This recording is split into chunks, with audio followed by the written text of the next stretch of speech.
Rasulullah merasa perlu berhati-hati sebelum menceritakan kepada Abu Bakar tentang kedatangan Jibril semalam. Wahai sahabatku, dengarkan orang-orang yang ada di rumah ini. Aku ingin menyampaikan sebuah informasi kepada mereka semua keluarga Rasul. Tidak ada yang perlu dikhawatirkan. Sesungguhnya, dari Zinda lagi pun berbicara. Apakah Anda ingin ditemani, ya Rasul? Ya, dan bila kau mau menjadi istri. Abu Bakar tertarik dengan permintaan Rasulullah, sampai-sampai ia menangis karena amanah besar ini.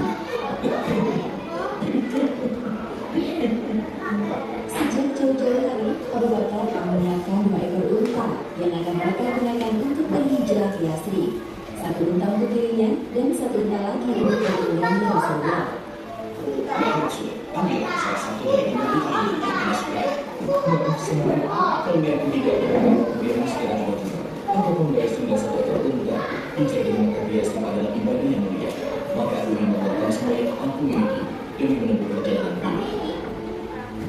Kemudian Rasulullah dan Abu Bakar menyusun strategi hijrah bersama, khususnya rencana keluar dari Mekah malam ini. Selain Abu Bakar, Nabi Muhammad juga menemui Ali bin Abi Thalib untuk meminta doa kepada Ali. Setelah sebelumnya Rasulullah meminta Ali untuk tetap tinggal di Mekah sampai sekarang. Wahai Ali, semoga kau hijrah ke Yasrib. Aku minta agar engkau mengenalkan orang-orang beriman yang diamanahkanmu puas mereka. Insya Allah, aku akan menyelesaikan hal tersebut untukmu, wahai Rasul. Terima kasih. Sebuah fenomena yang aneh ketika orang-orang Quraisy, terlebih kaum musyrikin, lebih memilih menitipkan barang dan harga mereka kepada Rasulullah daripada menitipkannya kepada orang lain. Hal ini dikarenakan Rasulullah memiliki sifat yang amanah, meskipun secara pribadi mereka membenci beliau.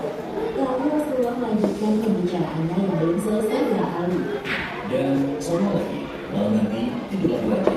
Pakailah sudah berjumpa. Mereka akan memilih orang yang sering berjalan. Aku akan melakukan seperti yang Anda minta, wahai Rasul. Sebuah kebenaran itu bisa mengalahkan dari semua ini. Sementara itu, di markas kaum musyrikin, Abu Jahal masih sibuk membawa celaka Nabi Muhammad di depan para pemuda Quraisy yang sedang berlatih. Jika kalian mengikuti ajarannya, maka kalian bisa menjadi bangsa Arab maupun Arab. Lalu setelah mati, kalian akan dibangkitkan dan dijanjikan surga bagi kalian. Namun, jika kalian tidak mau dan mengikutnya, Muhammad akan membunuh kalian. Lalu Para pemuda pilihan dari kabilah Quraisy berangkat menuju ke rumah Rasulullah. Mereka semua bersenjata dan siap melaksanakan tugas yang diberikan oleh para pembesar kaum Quraisy. Sementara itu, di kediaman Rasulullah, beliau telah berusaha di rumah Abu Bakar dan kemudian meninggalkan kota Mekah. Namun Rasulullah hanya manusia biasa yang tidak dapat menentukan takdirnya. Ketika beliau hendak bersiap-siap keluar, terdengar suara desas-desus dari luar rumah.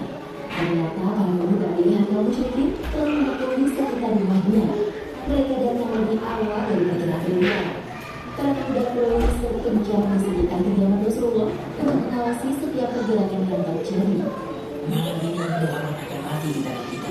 Jangan sampai dia lolos. Benar, kita tidak boleh kasih begitu. Rasulullah sempat merasa bimbang untuk memutuskan akan keluar atau tidak dari rumahnya ketika melihat segerombolan kaum musyrikin yang telah berjaga di luar. Namun Allah Subhanahu wa Ta'ala mengisyaratkan beliau untuk tetap keluar dari rumahnya. Lalu ayat Al-Quran surat Yasin ayat 9. Dan kami adakan menghadapkan mereka dinding dan di belakang mereka dinding pula, dan kami tutup mata mereka sehingga mereka tidak dapat melihat.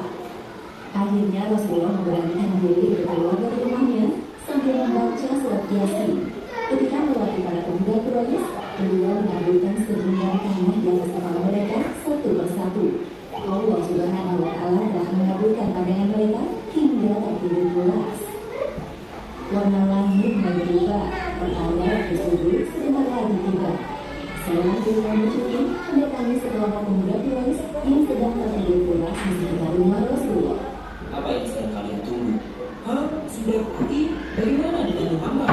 Mengapa kita semua tertidur? Aku rasa Muhammad sudah pergi sejak tadi malam. Apa ini aku?